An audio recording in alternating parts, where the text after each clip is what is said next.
I was quite a bit younger 40 years ago, Brian, and that's what we've been discussing. All the kids know out there that listen to the program on a regular basis that on and off we have been discussing my schedule 40 years ago at a particular date, and we've been trying to stay up with this. So many other things happened, but we left off.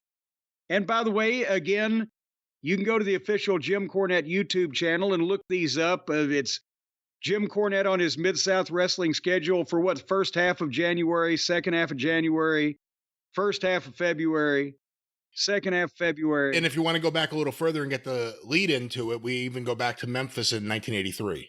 We do that too. So you can play along at home, kids, but you can hear these. But we've been basically going day by day with some information, and everybody talks about, oh, it's such a grind, the schedule. Well, we've been talking about some of those too. But I believe we left off on Sunday, February 26th in Houma, Louisiana. What a horrible, disheartening place to leave off at. But things take a nip upward the next day, where we start on Monday, February 27th. As we mentioned, the Midnight Express had come into Mid-South Wrestling. We were working an angle with Magnum TA and Wrestling 2, who were the Mid-South Tag Team Champions. And we were beating them most places throughout the territory in non-title matches with stipulations, but we had not captured the belts as of yet. And some of the stipulations were that the losing team, each man would get 5 lashes. And you'll see here on a couple of them, they changed it up over the course of the territory, where some of them would be the lashes on the Midnight Express versus Wrestling 2's mask. If they lost, he had to unmask. So again, the houses were starting to come up. People were into the angle, and we were still getting into, the tag team title scheme of things, to where in a few weeks, the plan was that 2 would turn on his protege Magnum TA and start an individual singles feud between those guys, and we would be the champions. Were you told that at the start, or were you told anything about what was going to happen with TA and 2? Well, as we got into it, first it was, just that we were going to work a program with them for the belts, and we obviously knew or figured that we'd be winning the belts pretty soon because we're the new top heel team, and we knew the Rock and Roll Express was coming in. And then, I can't remember exactly what time frame it was, but then Dundee had told us, yeah, we're gonna switch 2 on TA, because at the time we've talked about it, Wrestling 2 was near the end of his career. He was in his 50s. He was grumpy. He wasn't a fan of the schedule anymore like any of us, but he'd been doing his shit for 30-something years. And so that was going to be a way to finish him up in the territory, is switch him heel and have him run the deal they did with JYD for the North American title before he left. Anyway, I mean, you would hear, stuff like that. They wouldn't sit us down and lay out everybody's goddamn angle, but since Dundee was the booker and he was Bobby's father-in-law, and we talked to him at every show and we were involved in some of these things, he would tell us where guys were going so we would know what to fucking do with it in the matches. So anywho, are you ready for February 27th? I'm ready to get out of Houma. And well, let's do that. Baton Rouge, Louisiana, against Magnum TA and Wrestling 2 with the lashes on the line, and we whipped them. That's another thing. We were whipping the baby faces every night, and Magnum was happy to be there and giving his all, and 2 was getting fucking tired of it because he had no idea he was going to be involved in matches where he got whipped when the new booker came in. The house was $10,600 in the Baton Rouge Centroplex, and that was, the local promoter was Jimmy Killshaw.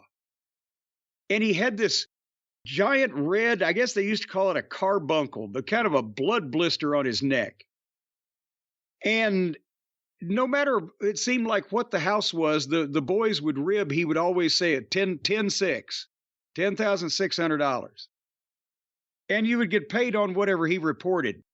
I don't honestly know if that was tolerated by the office or suspected by the office or, whatever, but it seemed like that, as we mentioned in some of these earlier segments, where there was still a local promoter involved that had been since the old days, the 60s and before Watts, and had been, it was in some way politically connected, there was shenanigans going on. Anyway, good thing about Baton Rouge, that was only a 220-mile round trip. We were back home that night, and the following day, Tuesday, February 28th, we were in Alexandria, Louisiana, at the Rapides Parish Coliseum, did the same match as we did the previous night, $14,000. Alexandria was pulling ahead of Baton Rouge, even though the size disparity in the two towns was significant. And who's telling you the gates? Well, you ask whoever the guy was, if it was Jack Curtis that was checking up for the office, if it was Dundee, the booker, they had to tell the booker. And if you were like, who was in an opening match? If you were Joe Savoldi or John King or Tom Lentz at the time, and you were just in the preliminaries, if you asked what the house was, they'd probably said, none of your fucking business. But to main event guys that know that they're allegedly getting paid on the house, and we're keeping track of how this is doing because we're causing it, we're trying to get it up, we need to know where it is, they kind of had to tell you. And that was the thing back then. The question was, now I've over the last 20 years, all the guys ask, how many people out there? How many people do we draw? We didn't care how many people were out there. Sometimes, because I was a, recording nerd, I had to record everything, jot it down.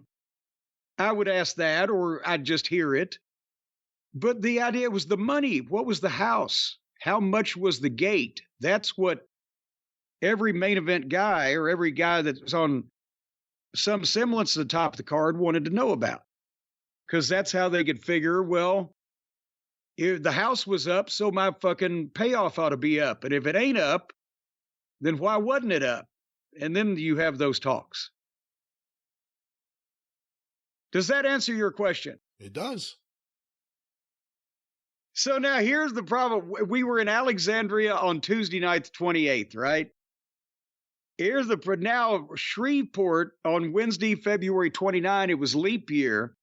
That's a long day because I get up and leave at 6:30 in the morning because we got to do interviews at KTBS, the local promos, 9 o'clock until 3 in the afternoon.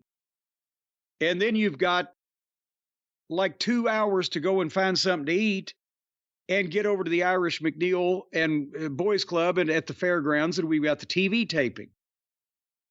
And February 29th, 1984, is the answer to the trivia question, when was the first ever Midnight Express versus Rock and Roll Express match? We did it on, the first tape we did that night, because we did 2 weeks of TV, I'm insulting Bill Watts about defending Magnum TA and, taking up for them. So I'm already peppering Watts even more than I have been. And then we shoot a little deal with Wrestling 2, taking one of the job guys' place against us, blah, blah, blah. And we get heat on 2, and then TA comes out to save him. But then the following tape, they just advertised the Midnight versus the Rock and Roll, because the Rock and Roll were new. They'd only been in, 1 or 2 TV tapings. But people the Express, it was natural. We had come in first. People hate the Midnight Express. Then a team comes in called the Rock and Roll Express, and it's Ricky and Robert, and the girls love them. So then become the Battle of the Express, or the Express Showdown. Who should be called the real Express in wrestling? That type of thing. So Dundee put this in a TV taping just to give the people a taste of it. The Rock and Roll were working with Nikolai Volkov and Crusher Khrushchev in a regular tag team program while we were doing a deal for the belts with TA and 2. But in this match, we just gave them 5 or 6 minutes of the stuff that Bobby and Dennis did with Ricky and Robert. And then the Russians run in and jump the Rock and Roll Express, take scissors out, and cut Ricky Morton's hair. And it keeps the heat on their program, but the people then were like, well, holy shit, for 6 minutes. This was some shit they hadn't seen before, and they liked it. So that was a little tease as to, and Dundee was, by this point, he knew the thing was coming up with Watts, the last Stampede. But he also knew that he was going to get the belts on us. And he also knew that Watts and JYD in the last Stampede, the belts didn't have to be involved. And Watts was, he was saying, I'm coming out of retirement once. It wouldn't make sense if they were. So he was setting us up for the Rock and Roll Express after the last Stampede to be our challengers for the tag team belts. So all this was going on at the same time. And honestly, Watts was not convinced that after he and Dog beat us in every town in the territory and humiliated me, that we would even have that much heat, that we would probably just drop the belts and be the transitional champions to the Rock and Roll. And that's where Dundee's like, well, just wait and see. We can do all this. Why did the Rock and Roll always have to go through Russians to get to the Midnight Express? It worked out that way. And see, that's the thing. One of the Russians was even the same Russian. Barry Darsow, right. Crusher Khrushchev. Yeah. Yeah. They just swapped Nikolai Volkov for Ivan Koloff. But anyway, so that was a long day there. And we got back home about, probably about 1 a.m. So, 18 hours, but at least it wasn't a long trip, which we saved for the next day. Now we're in March the 1st. We're in Biloxi, Mississippi, which, as I mentioned, a 500-mile round trip. And we did 15 grand there. And by the way, for those of you new to the segments here, every time I mention money in today's money, $3 is, or $1 is equal to $3 today. So we're tripling everything. So Biloxi, again, I've said is one of the towns in the territory. It did 15 grand, which would be like 45. We made $250. It'd be like 750. And that's where we did. And Brian, you've seen this going back to Georgia Wrestling. It was one of Wrestling 2's deals. That's why that they did it. Is that the mask was at stake against Whip and the Midnight Express. So we beat them. But because Wrestling 2 was a babyface, when he takes the mask off in the middle of the ring, he's got another one on underneath it. And the fans all pop and cheer because they know we've been hornswoggled. We said he had to take the mask off. We didn't say what he had to have on under the mask. People understood that shit in those days because they didn't want to see the babyface fucked around. Now people had set seats on fire. God damn it, he's supposed to take his mask off. I threw a tantrum about it, and the people loved it more. So anyway, who did that in a famous Omni tape from long ago in Atlanta with Wrestling 2? Who was the heel? Oh, I don't know. God damn it. It was a big fucking deal at the Omni one night. And he started doing that because it got over so good. He would do it wherever he needed to lose the mask without losing the mask. Anyway, speaking of which, the following night, Friday, March 2nd, we're in Hammond, Louisiana, and we do the same thing again. And we talked about this recently, Brian, when somebody asked if they were from Hammond, Louisiana, had gone to some of the shows. We mentioned some of them. This is the night at the local college. We did a $37,000 house. At ticket prices of those days, that's for a regular show at a college gym, probably around 5,000 people. And that was in between Baton Rouge and New Orleans, Hammond, kind of in between, and not that far from Biloxi. So we had done 10 grand on Monday night in Baton Rouge. We did 15 grand on Thursday night in Biloxi and did $37,000 on Friday night in Hammond. And those towns from one end to the other is like 100 miles. So they were all local people coming from the market. It wasn't like they were driving back and forth to go to all these fucking shows that most of the people didn't even know were happening, except in their town. So, and we got the payoff for Hammond was $500. We go to Biloxi, we get $250. We go to Baton Rouge, we get $150. We go to Alexandria, we get $225. We're in Hammond, Louisiana. It was like $1,500 a piece. So I loved some of those spot shows. And then we continue on to Jackson, Mississippi on March the 3rd, another 200 miles one way, because then we're going to go on to Oklahoma. And we sold out the Armory at the fairgrounds, did $11,000 and turned some people away and made a whopping $150 because it wasn't a very big building. But I'm starting to notate now because we're starting to main event. Before, sometimes it would be JYD and Nikolai Volkov or Terry Taylor and Nikolai Volkov or whatever. But now the midnight are in main events on most of these cards. And at any rate, we finish up the week before, then I'll open the floor to questions. But March the 4th, we had to go from Jackson, Mississippi to Oklahoma City, which was 400 miles, and have the same match we've been having all week with Magnum and 2. But this, instead of being at the Myriad, was at the old, the Fairgrounds build, the Fairgrounds Coliseum in Oak City.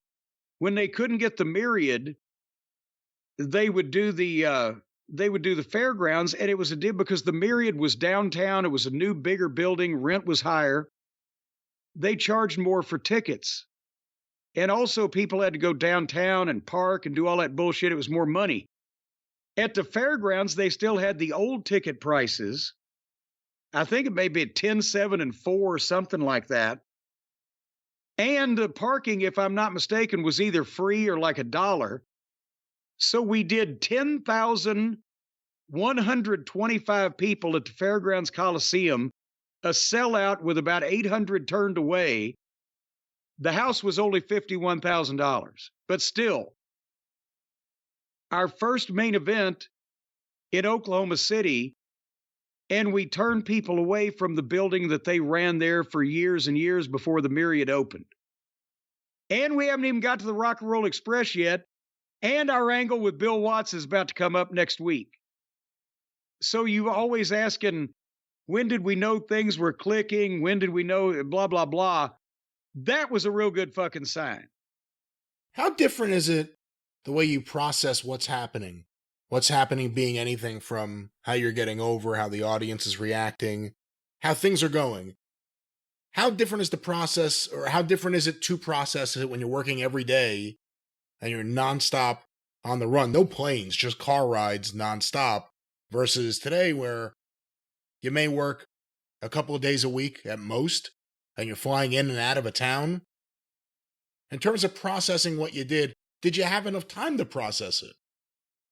Well, because I was writing all this down, I would go back and look at it in terms of, what did the last show here in this town do? Are we up? Are we down? Where were we on the card? Whatever.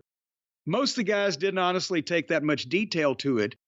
But even then, when it's happening and you're just in the car all the time and in the towns all the time and in the locker room all the time, you can process when you know shit is getting over, when you're seeing the crowds are getting bigger, or you're seeing the reaction is better, or you're moving up the card. That's obvious. But later on, when you go back and kind of look over a couple of months or whatever, if you do that, then you realize, holy shit, this was slowly building, and you can see where the momentum changers were, the turning points were, because see, that's the thing, because of the staggered nature of the television that we've talked about, That's how I learned to be so anal on the local promos, because you would have formats. If you were doing a promo for Little Rock, you could only talk about what had happened up through show number 235, segment 4. But you may have already taped show 239. And so you've got to remember, and they would have formats there so you could read it, but you had to remember what had been done and what had been said. And when you go back and look at the gates in those markets after a particular TV aired, like the angle with Bill Watts, with the next time we were in such and such or whatever, and you see there was a jump, that's where you are able to historically say, okay, as soon as this played in New Orleans, fucking business went through the roof or whatever. So that's kind of both ways you process it. It was easier every night when you were in front of people to know when you were getting over, because you had that response every night, or your angle was getting over. Or if I teased using the tennis racket, if they just sat there, well, we hadn't got the racket over. But if I teased using the racket and the people start screaming, the racket's over. That type of thing. You know, it's a different business, and obviously one of the reasons the weekly territory model, or whatever you want to call Mid-South, especially with the bicycle of the tape going around the TV show, the nature of today, everything's filmed. A wrestler comes up today, every match they have, more than likely there'll be footage of in one form or another. You didn't have that back then. It would have destroyed a lot of what you're talking about week by week in different towns, because everyone would have seen everything, but you never thought about having someone film the matches just for your own, like, knowing how you are and how you always want to improve. No, really, like, just so you could watch after the fact. They filmed some stuff, but you never thought about having someone? Who would that person be? Hildebrand. Well, God, even poor Brian Hildebrand, and he was still, I think he was still in college at this point, because he came down for a couple of loops with us he took pictures for the magazines. But think about this. To have anybody do that schedule, it would have been ridiculous. For me to just have it for, I talked to Bruce Pritchard and when he was still in the Houston office. So he would send me the stuff from Houston that Paul always taped, because he had a camera there all the time. And Joel Watts would send me the stuff they shot in Oak City and Tulsa, because that was close to the office, and they would take the camera and shoot raw footage for action stuff. And occasionally they would take the camera to New Orleans or to one of the other towns. We're fixing to win the belts in Lafayette, Louisiana. The only time they ever took a camera there in the year I was there was for that. But most of these house shows, no, there was. And I mean, even back then, if they'd have give a shit, they could have just put a VHS camera in the stands and locked it down and left it running. But they didn't give a shit unless it was something they were going to use on television. And as you mentioned, it would have revealed, had anybody seen it in its totality, that even though the match in Biloxi and the match in Baton Rouge, one of them may be 10 minutes longer than the other if the house is bigger, and we may do some different stuff in the body of it, is the same finish. And then we had, 2 or 3 or 4 set finishes we would do. Dundee could say, do the one you did in Baton Rouge. I'd look in my book. Do the one you did in Jackson, Mississippi. I'd look in my book. But the match was still called in the ring, but so they had favorite spots they did. And Bobby and Dennis always tried to figure out what the baby faces did well and that got over the best with the fans, and they would call that. But it would be in different order, or something would be left out, or something new would come up on the spur of the moment, whatever. So there were different matches, mostly same finish. But yeah, if there was a complete library, well, think about this. He was running a show every goddamn night of the week, every month. And there were 5, 6, 7, 8 matches per show. They would have had thousands of matches that never saw the light of day on VHS or whatever. I'm just talking about even just you personally, like, no. Well, that's what like buying a camcorder and like having someone in every town that could film it. And boy, I would have lost a lot of camcorders that way too. Remember, I wasn't the belle of the ball then. I wasn't the most popular motherfucker. There wasn't a ton of smart fans back then. You know, if there was a few young ladies in the different towns that would do me favors, but I wasn't about to spend them on camcorder in the matches. So and you had no time. For a while, we had to carry, wherever we went, we had to carry our own boom box in the trunk to play our music in case we went to a building with no tape player for the sound system, where the ring announcer would just hold the microphone up to one of the speakers on the tape player. How many cassettes did you go through? Oh, many, many, many. If you gave them to a building, you'd never get them back. So I always had 5 in my bag at all times. But anyway, so that was that week there. And let me do a little math. 220, 480, 980, 1280, 1480. Son of a gun, 1680. And after Oak City on the Monday, we were in Tulsa. So we only did 1,800 miles that week somehow, and made $1,950 a piece, which, as the formula goes, is about, I made $6,000 that week. In today's money, I'm not 23 yet, and fucking good stuff is about to come up. What the fuck? Are you writing down how much is spent on gas, or that's not the thing you? Oh yeah, no. Hold on here. On the Jackson, Mississippi, Oklahoma loop, I'm pretty sure we rode with Dennis because I was paying trans, so it was $20 trans on Saturday and $20 trans on Sunday. The motel in Jackson, Mississippi was $31, including tax, but we had a deal. In Oak City, the La Quinta Motor Inn, $26. Spent $7 on food. I believe I went to Wendy's. Oh, $9 in Jackson. That was a Domino's pizza back then, by the way. $9. So yeah, and then various other expenses I would record. I bought a new tennis racket on March 9th for $15. That's a business expense. But beyond trans, the actual price of gas, I meant. Well, when I was on March the 7th, I went to Lake Charles. I spent $26 on gas. Now it was only a fucking, I'll tell you, Shreveport. On March the 7th, well, I'm getting ahead of myself, but I will go over this in a second. But on the days where I bought the gas, because I was driving, I wrote down how much gas I bought. But on the days where I was riding so you paid trans, 5 cents a mile. If you went 400 miles in a guy's car, you gave him $20. I'm just more curious how much the cost was for gas for anyone driving this loop. Well, figure, most of the guys had big cars, 20, 25 miles a gallon tops. If you're in the car 2,000 miles a week by yourself, there's 100, 10, yeah, a little over 100 gallons of gas. It was probably $1 something back then. So it's a lot of gas. Anyway, let me give you this week, and we'll figure this out.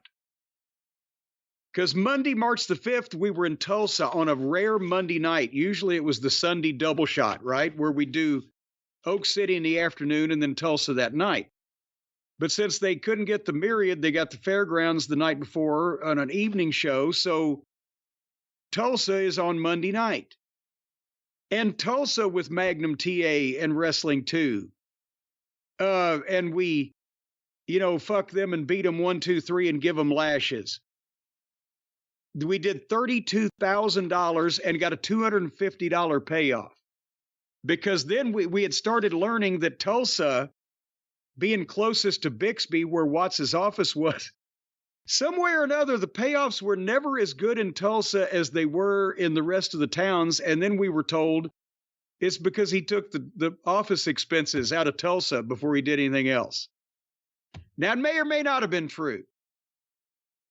But then we had a 500-mile drive back to Alexandria where we were leaving Tulsa at probably about 10:30 that night. And a lot of it was state highway. What time did you get into Alexandria? We would usually get in about 6 o'clock in the morning. And so that if you take the weekend in totality, on Saturday, we drove 200 miles to Jackson, Mississippi, worked a show, stayed in a hotel, got up the next morning early, drove 400 miles to Oklahoma City, worked a show that night, stayed in a hotel there, and the next day drove to Tulsa, 120 miles across the state, worked a show there, and then drove 500 miles back to Alexandria. So in a 48-hour period, we did 2, 6, 7, we did 1,220 miles, worked 3 times, and accounting the trans money we got for going to Oklahoma, 67, 27, 75, we made about $1,025, which would be around $3,000 in today's money. Wasn't bad, but it wasn't as good as it would get. But that was you're driving through the middle of goddamn Oklahoma at 3:30 in the morning on the Indian Nation Turnpike or whatever, going, what the fuck are we ever going to get out of here? And there's nobody and there's nothing. So you had plenty of time to talk about your finishes.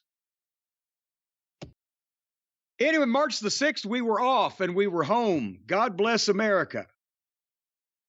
And then on Wednesday, March the 7th, we do another deal where I got to get up at 6 o'clock in the morning, leave at 6:30 or 7, drive 130 miles, do the interviews in Shreveport at Channel 3. And then because there's a house show that night, we drive 180 miles due south to Lake Charles, Louisiana, in between 3 o'clock and 6:30, so that we can wrestle Magnum TA and Wrestling 2, and then go back to Alexandria, which is 100 miles in the other direction. So that day started at 7 o'clock, ended up around 12:30 at night, and encompassed 410 miles along with 6 hours of interviews and a fucking house show. And then I'm going to get to the end of this week, and then we'll stop and evaluate things. Baton Rouge, Louisiana on March the 8th. Guess what the house was, Brian? In Baton Rouge? In Baton Rouge. 16,000. 10-6. The same thing. The same fucking thing. It was a rib. What was the house? 10,600. Didn't look anything alike, but nevertheless, we beat, no, I'm sorry, we didn't beat, but we got beat by Wrestling 2 and Magnum TA that night. And then the next night we returned to Houston. And Houston, the last time we were there was on our previous clip. We were there on February 24th against Magnum and TN2 with the lash stipulation. This time we did the mask versus title stipulation, or mask and title stipulation, and we did basically, we put them over. But the house was, again, another strong one, $54,000, and we made $600, which was, $100 less than we did last time because the house was $4,000 down. But you can see when Watts took over the payoffs, these were the small ones. If Bosch had still been doing them, we'd have probably made $1,500 a piece. But Houston was the fucking town. These are, again, in today's money, we're going there every 2 weeks doing houses that equal $150,000 and getting payoffs close to $2,000 in today's money adjusted for inflation. So I loved me some Houston. And then we finished the weekend, March the 10th. We were in Alexandria again, and not very well attended. We made $150, and then we had a double shot on Sunday, March 11th, Laranja, Louisiana, at 3 o'clock, which was a political favor for the people down in fucking Baton Rouge, and then Houma, Louisiana, which I think was a political favor for Satan himself. and for risking our lives and limbs in both of those goddamn miserable locations. We made $180 in the day for both of them. So it could be $180. $100 in Homa and $80 in Laranja. $5,400 house in the afternoon, $6,900 in the evening. Hey, and sometimes it was the penthouse and sometimes it was the outhouse. But with a day off that week, 1, 2, 3, 4, 5, 6, with a day off that week on Tuesday, so we only had 7 house shows and a 6-hour stretch of interviews. It was a light week. What do you think, Brian? You know, it's a crazy schedule. It's almost impossible to just imagine working that schedule for a long time, and there are guys that did it. It's unreal. It's unrelenting. And in the middle of all that, Watts demanded, and as anyone should, the highest quality wrestling in the ring. No one could loaf it. What is Dennis saying about all this? What is Bobby saying about all this? Well, you know, Bobby's happy to be there, except, but boy, you know, the roads, the trips, the miles, the fans, whatever. But Bobby didn't complain about anything. Dennis was loving it because he had waited, you know, all of his life for a big break in a major territory. And not only here it is, but also it's working. So, I mean, yes, we would all bitch amongst ourselves in the car and complain, oh my God, these fucking trips, these people, these buildings, whatever. But Jesus Christ, again, the money and the idea that we are doing this. I mean, the rock and roll was starting to be a part of it, and they would be later on. And JYD was still over. And Terry Taylor was starting to get over as a babyface. Magnum would be big as a single later on in the year, but this early boom in the territory was mostly being carried by the Midnight in our program. So, and it was different than anything in Mid-South really before that. I mean, other than, you know, the Freebirds, there really wasn't a tag team that was a committed tag team on top. And the Midnight Express were getting to that point. Yeah, and we were being compared to the Freebirds because that had been the previous big money run that somebody had here. And that's why every time that we set some kind of gate record in a town, I would definitely notate that, but go, okay. And the Freebirds did have the handicap that when they were there, it wasn't the whole territory. They didn't have Houston and they didn't have Oklahoma. But still, you know. They had the dog. They had the dog. And speaking of the dog, I'm going to give you one more week because you want to look at fucking trips and busy. And this also gets to the start of the last Stampede. March the 12th, we're back in New Orleans at the Downtown Municipal Auditorium. And that, I believe, was where Wrestling 2 beat Dog to win the Mid-South North American title. And on the undercard of that, that's where the Bruise Brothers came in from Pork Chop Cash and Dream Machine. Troy Graham came in first from Memphis because Dundee had worked out a deal with. He wanted other teams to be able to put us over. It kind of right before and concurrently with the last Stampede, so we're not just getting beat everywhere. We're beating somebody else, and he had arranged to bring the Bruise Brothers in and had dates booked on them. And that's when, unfortunately, Troy had broken his ankle in a match in Nashville in the Memphis territory. And that didn't come to fruition. And I always hated that because, I mean, they made the first initial matches, but they were going to get over in that territory.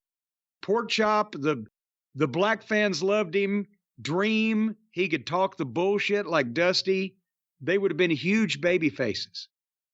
But anyway. What would that have replaced? Would that have replaced you guys in the Fantastics? Well, I don't know if it would have replaced anything necessarily because nobody had even thought of the Fantastics at this point because we hadn't even done the rock and roll yet. But if you had another babyface team over in the territory, we could have worked with them easily.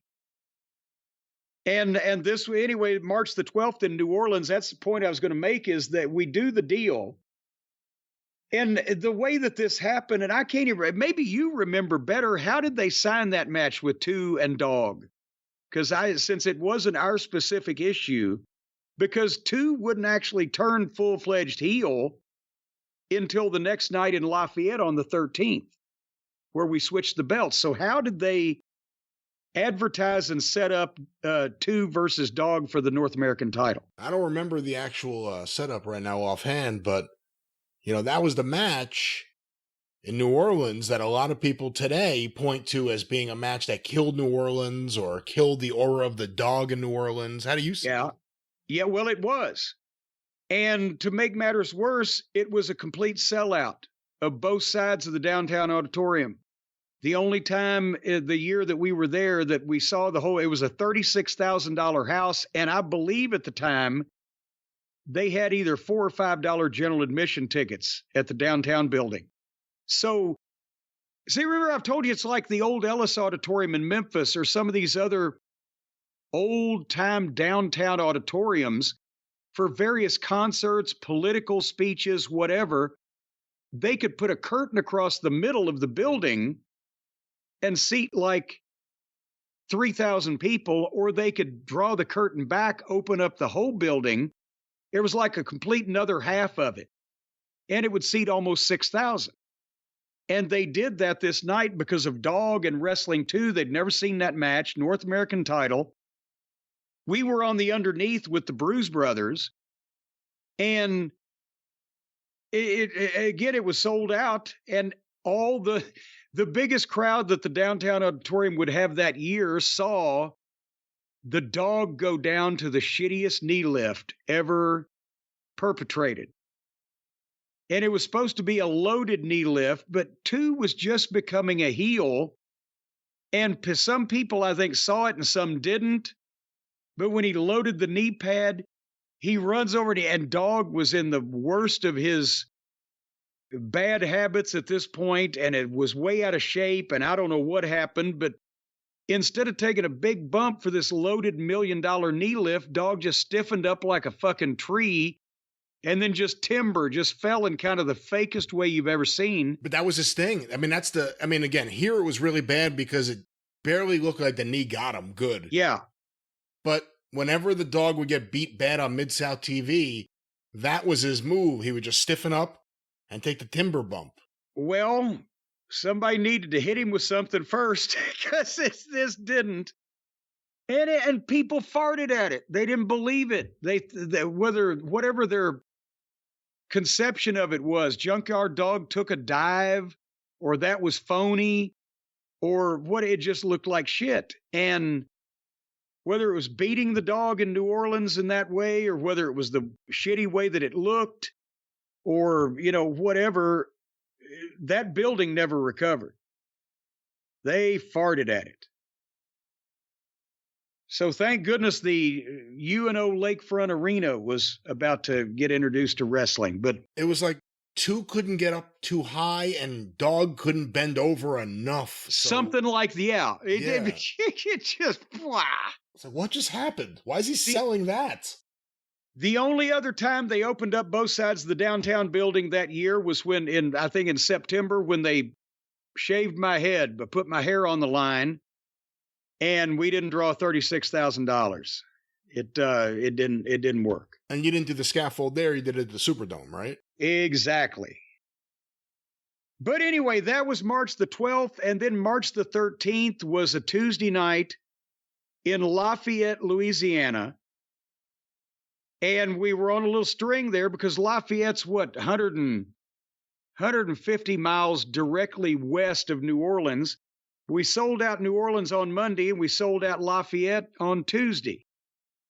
And this was the start of a number of shows in Lafayette. It's, again, the auditorium, where the ring was on a stage, and it was like you could watch a play in this. That's probably what it was primarily used for.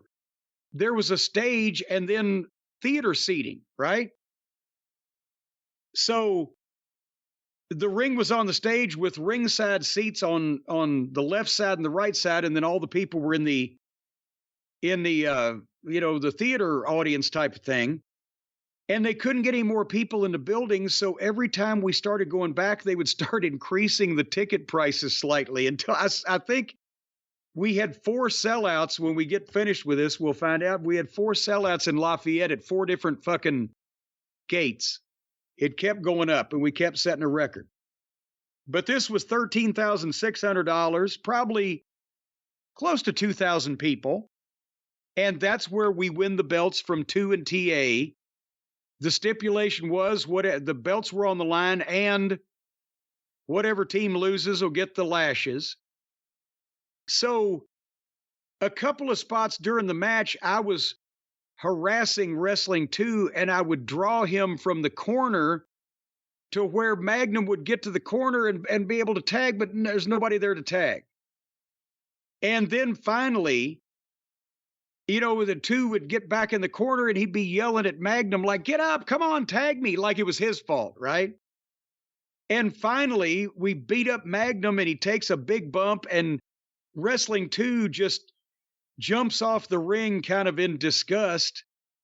And as the referee's arguing with him, Magnum got an abdominal stretch on Bobby, and I throw the racket into Dennis, and he hits Magnum and knocks him over the head. And as that also was the part where when Wrestling 2 turned to walk away from the referee on the cover, Magnum TA got his foot on the ropes, but as 2 walks past him, he accidentally knocks his foot off the ropes. And 1, 2, 3, we win. We win the belts. They're supposed to get whipped. But because 2 is so disgusted, he walks out on Magnum and leaves Magnum to take the 10 lashes. But Terry Taylor, to get over as a babyface, runs out after we've whipped Magnum 5 times and his back is all chewed up. And Taylor offers to take the other 5 lashes to even put more heat on that no good piece of shit Wrestling 2 for walking out. So that was a multiple angle thing that got Wrestling 2 out of the team with Magnum. It put the belts on us. It set Terry Taylor up as a bigger babyface than he was before. And it opened up Wrestling 2 versus Magnum. And also, as we know, the deal with Dog was going to be 2 with the North American title, and Dog was going to the Carolinas and be out for a while. So that tied all that stuff up in the happenings in 2 days. And they did take a camera to Lafayette to shoot that because it had to go on Mid-South Television. Yeah, I never really liked the way it looked on TV. I guess just the arena, how lit it was, and well, I don't know. That's how it had to. We were on the stage. The only other place to put the camera would have been directly behind the ring, behind the curtain, looking out at the people, but then you could only get like 10 feet from the ring. But you have no gauge of how many people are there with the footage, I guess. Oh, yeah, no, you can't see it there. And see, that's what these buildings weren't meant to shoot TV in. They wanted to do that title change at the very last possible moment before the March 14 TV taping the next day.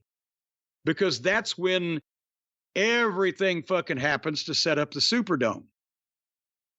So they had to get it in, and they picked Lafayette. But yeah, the curtain that closed behind the ring was just in front of a brick wall, and you could walk out on the stage and peek out through the curtain and watch the matches from like 10 feet from the ring, right? And that's where Grizzly Smith would stand there and watch. The fans couldn't see him, but he'd watch the matches, make sure everything was going okay.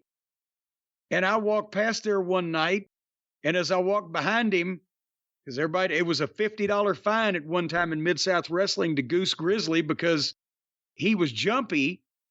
And one night he was talking to Watts, and somebody gave him the thumb up the ass, and he slapped the shit out of Watts. So I said, fuck it, this is too good. It's set up. As Grizzly's peeking through that curtain, I walked behind him and gave him the thumb up the ass, and suddenly all those people watching that preliminary match in the building saw this giant 7-foot, 400-pound motherfucker throw the curtains apart and scream, "Whoa!" as he jumped almost to the ring. And then I was gone by the time he turned around and got back there. So you have Grizzly Smith, who's on the road and goes to every single show. And that's the thing. You want to know what can take a mental toll on a motherfucker? He did that for years. Not like the boys who would come in and come out. Well, it turned out he was a dirty pervert, so maybe, he had his reasons. But you know what? Sometimes you didn't even have time to be perverted. But no, he had to be completely out of his fucking mind because it would do that to you. I'm talking probably 7, 8 years. Grizzly Smith never missed a show and never got in an airplane. He would spend sometimes 3 days straight in his car with some underneath babyface or heel that needed the money, would drive Grizzly around in Grizzly's car and wouldn't have to pay trans, just so he'd do the driving, because Grizzly wouldn't get, since the deal in Puerto Rico where they had to foam the runway, he never got on a plane again. Never changed his outfit again either. Well, the same thing every time he was on TV. No. Oh my God, no. Same fucking clothes. You should have seen the inside of his car. It looked like an episode of Hoarders. Again, dirty pervert. But my point was going to be, you have Grizzly Smith on the road with you every day. He is Watts' eyes and ears. Yes. Obviously, there are local promoters, but that's a different thing. Nowadays, we all talk about agents, producers. Who was the agent for this match? Who produced it? You didn't have any of that back then. Why is it so necessary today? Why was it so unnecessary there?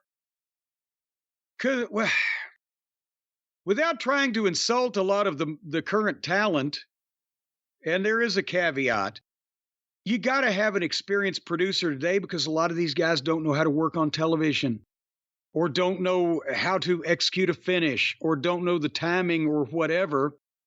And also because now everything is so controlled in the way it's shot for television, the talent has to relay to the producer what they're going to do if it's something odd. Like, how many times you see a guy run and dive out of the ring and the camera misses it on a live show? Because the guy just decided to do that, didn't tell anybody about it. How's the director supposed to know? The producer is the conduit there now. In those days, especially in a house show match, the booker gave you, or the booker's representative gave you the finish verbally in the locker room. And you pretty much saw it in your head, what you needed to do. And you kind of hoped that the other guys were going to be in the same general mind frame on where they're going to be and how they're going to take something. Because you might not be able to talk to your opponents until you're doing it in the ring. So that's why the matches were called in the ring. And then you did the finish you were given ahead of time. And when you knew what the finish was, sometimes you'd throw in little things that would tease the finish, or make sense when you did it at the end of the match. If you could talk to your opponents, sometimes that was a plus. But then again, nobody was sitting down for an hour. Flair's finish meetings with most of his opponents, if he won an hour, would be 5 minutes, and you wouldn't understand most of the words. Yeah, you give me the deal. Come on, bing, bang, boom. Okay, we're over the time. We're done. Like that. Kind of show, okay. And he'd be moving his arms in the air. Dundee would act out finishes. He'd be pulling a guy's fucking hair, pulling him down, and pulling the gimmick out and fucking punching his own hand. He'd blow himself up acting out the finish. But like in WWF in the late 80s, early 90s, Gurria, Rene Goulet, these were the guys in the role of a Grizzly Smith there. Again, there wasn't an agent for every man. They have like a team of agents. Whenever you see people run out, it's like a whole crew. It's a roster of agents. Most territories had one guy that was the office representative. And well, most of them had two. You needed one guy out front in the box office. You needed one guy in the locker room. So the booker was in the locker room, or the booker's representative. If the booker wasn't there, he'd send the finishes with one of the referees. And then you had a guy, whether it was Jack Curtis in Mid-South in some of the towns, or whether it was Eddie Marlin in the Tennessee territory, or whether it was one of the Elliott or Carl Mernick in the Carolinas, or whoever the local promoter was, they're in the, and that's a lot of what Gorilla you mentioned and Rene Goulet, they wouldn't be agenting the locker room. They'd be the ones checking up at the box office, taking the report, the ticket sales, the check or the settlement, back to the office, giving the agent report on the house and did the fans like it and was the building easy to deal with. See, but as long as you got one guy in the front and one guy in the back, the boys knew their fucking business. They knew how to have a match. And that you'd say, how much time you need? Give me 20. Okay. Or get it right, which means however long you go, when the time is there and the people are ready for it, go home. And so you got to finish an approximate time frame, and you might ask which one of us is going out first when music became a thing, just so we make sure we got all our boots tied and everything. And that was the level of instruction you got on the actual matches, and you knew what the stipulation was, and it was figured in the finish. Like, when was the first time you heard someone say, who produced that match? Oh, God, in the WWF in the 90s, I guess. Probably. Later, maybe. Because really, before, the producers in the 90s were like Pat Patterson and Jack Lanza, where the guys knew what they were doing anyway. It's just that Pat and Jack or whoever it may have been, me in some cases, were the liaison between the creative team and the talent and then back to the truck. Wasn't like we were, okay, let's start out and write this shit down. We headlock and we go through a foot. No, I mean, foot by foot. That's what's crazy. If one of these promotions existed today, you would need at least 5 or 6 veterans to be agents at all times. That's the model that exists today. It's insane. Yeah, no, that didn't happen. It would have been too expensive. Watts would have fired all of his wrestlers and got wrestlers that didn't need agents. Anyway, we go to March 14th, Shreveport, TV taping. We do interviews all day. And then that night, think about this. Wrestling 2 has just won the North American title from the Junkyard Dog. Wrestling 2 has turned on Magnum TA, the Midnight Express, or the new Mid-South Tag Team Champions. There's all kinds of stuff going on, and we know that the Superdome is coming up on April the 7th because it's less than a month away, right? So things start happening, and this is the TV taping. They played the tape of us winning the belts from 2 and TA, and I have the victory celebration with the cake and the noisemakers and the hats and the whole 9 yards, celebrating the Midnight Express becoming the tag team champions, and everybody's seen it. The Rock and Roll Express come out and smash my face in a cake. And the people love it. And Bill Watts gets such a kick out of it that when they just happen to have some time left on the show, he wants to see it again. And they show it again, and then I come out, and now I get in Bill Watts's face. What the f***? It's bad enough they did this to me one time. You want to show it again? And Brian, you've seen this a million times, and they've tweeted it, and we've retweeted it. First of all, over the years, sissy. Yeah. But when we went over this earlier in the day, I knew I had a limited amount of time to say everything derogatory about Bill Watts and his family that I could possibly say on the TV standards of the time and get that in before he potentially gave me brain damage. And if you go back and look at it, you see that he was afraid that I was going over time and he was about to cut me off, and I stopped him. I said, "Don't interrupt me when I'm talking. You got a mouthful of memories. You can't back them up anymore." And it caught him off guard to the point where he backed up and he said, "I'm going to let the kid go a little longer." My favorite thing, too, is when you really fire up at him, he turns to Jim Ross, and Jim Ross, who's holding the microphone in the middle, just goes, ooh.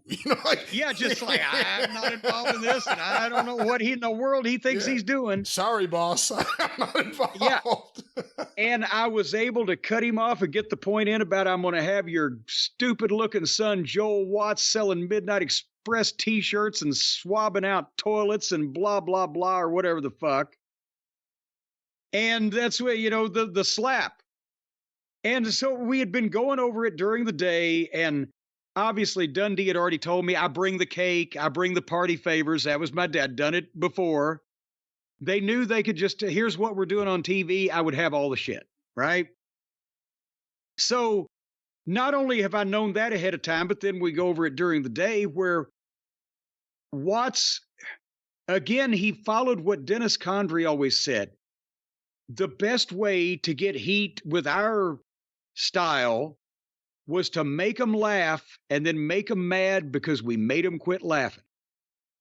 So now we've gotten heat, we've won the tag team belts, but we have this big celebration, and I'm also, happy about everything. And then they humiliate me by shoving my face in a cake, and everybody's laughing. And then I come out and I cut a serious promo on Bill Watts where he then says, I'm going to walk away from you. I'm going to give you one more chance because I'm not going to argue with a sissy like you. I settle things with physicality, and you're not equipped for it. I run out of words and my fists do the talking. Yeah. Well, I knew that there was some potential that he was going to knock me into fucking next week, but I figured, God damn it, if any was the time, now is the time. So we had worked out the deal. He said, I'm going to give you one more chance. I'm going to turn and walk away. And when he turns, I grabbed his shoulder and stuck the fucking chin out. Bam! And I saw some sparkly things, but he didn't hit me in the ear. It was right on the neck and the chin bone where you could make a noise, but it was safe. And boom, I take the bump and I sell it all the way back to the locker room on my hands and knees and staggering or whatever. And that was the end of that show. But then the following show that we did the same night, again, he's okay. Now everybody, again, they got mad. Then they laughed. Then I got what was coming to me, but now it's our turn, me and the Midnight Express. So following up on that, but to not make it look so formulaic, it was on a pre-taped interview where they could pitch, ladies and gentlemen, a shocking incident took place earlier today. Bill Watts was pre-taping interviews with, and I think it was Butch Reed and Terry Taylor. We're going to be wrestling that night in the Mid-South TV title tournament. So he's out there interviewing Butch Reed when I come out and interrupt it. And I start yelling at him from a little ways away, right where he can't reach me. And they wanted to make the point that Butch had nothing to do with this, and he was so shocked by what was happening that even Hacksaw Butch Reed wouldn't get involved. I'm out there yelling at Watts. I'm interrupting the interview. Watts saying, somebody get this sissy out of here. Reed standing there. The Midnight Express come from the back door and jump Watts from behind, and that's where I learned how to make a blackjack. Because Watts the tennis racket at that point was not over. I'd been carrying it. We'd been using it for the past, few weeks in the house show matches, but it wasn't like it had been a devastating thing. And Watts wanted to, I think in hindsight, if he'd have known the way it was going to turn out, he would have used the racket. Because the racket ended up getting a ton of heat in that territory. But he wanted to make it real and something he could sell. So we hit him over the head with a blackjack. And he got fucking color. And now he's been retired at that point, 2 or 3 years. And the people are screaming because they're watching these heels. He hadn't done angles. He hadn't done physical shit. And these heels have got Bill Watts down, beating the shit out of him, busted him open, and even Butch Reed puts his hands up and walks away like, I don't want any part of this.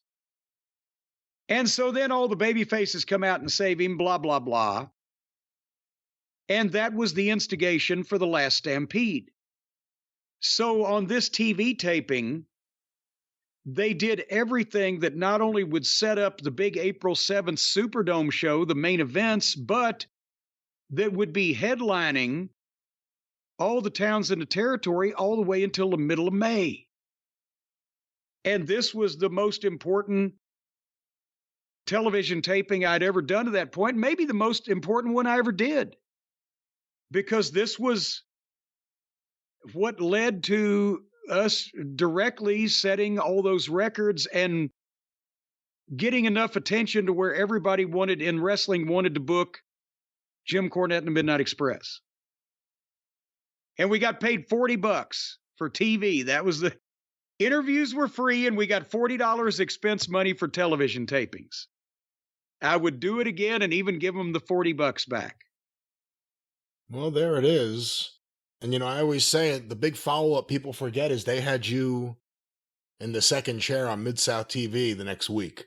Oh, yes. I did guest commentary on, I think, 3. Yeah, I wrote down 3 matches. Yeah, you and Boyd. And again, Watts is usually there.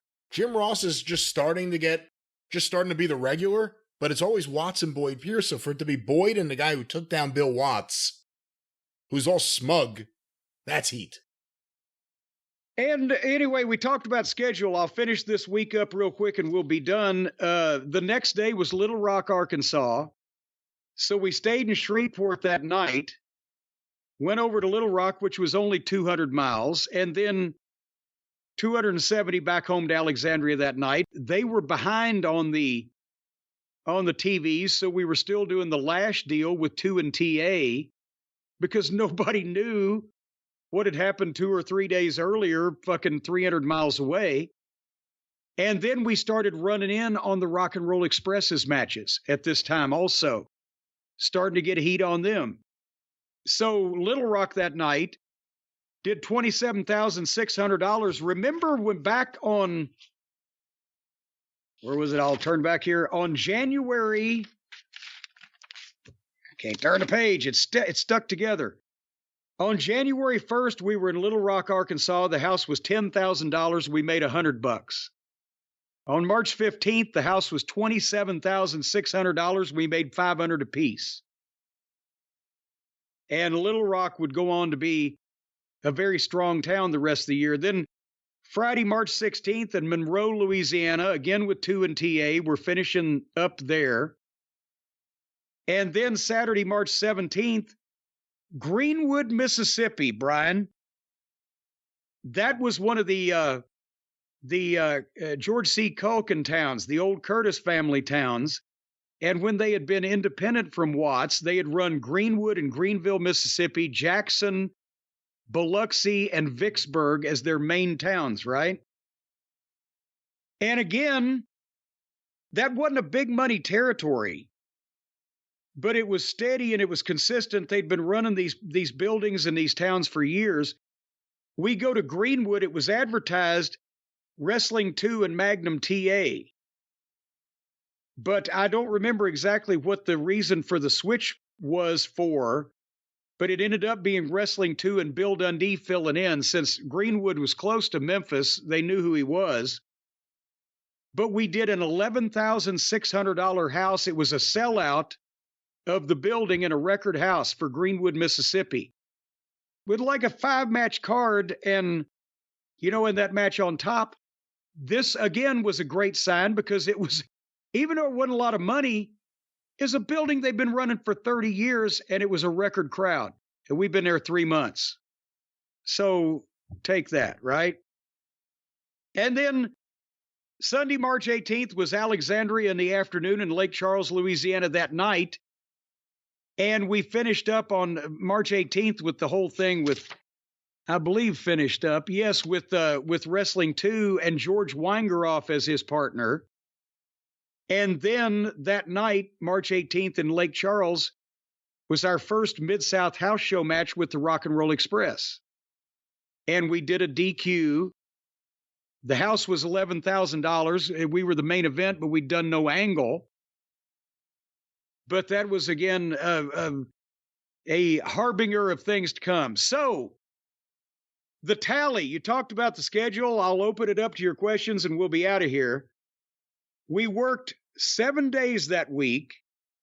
We worked 8 shows in 7 days and did a 6-hour stretch of interviews and traveled, hold on, 400, 600, there'd be 730 and 860, 1060, 1260, 1760, and traveled only 2,000 miles. So 8 house shows in 7 days, including the TV taping, a 6-hour stretch of interviews, 2,000 miles, and we made $1,800 a piece for the week, which is around $5,500 today.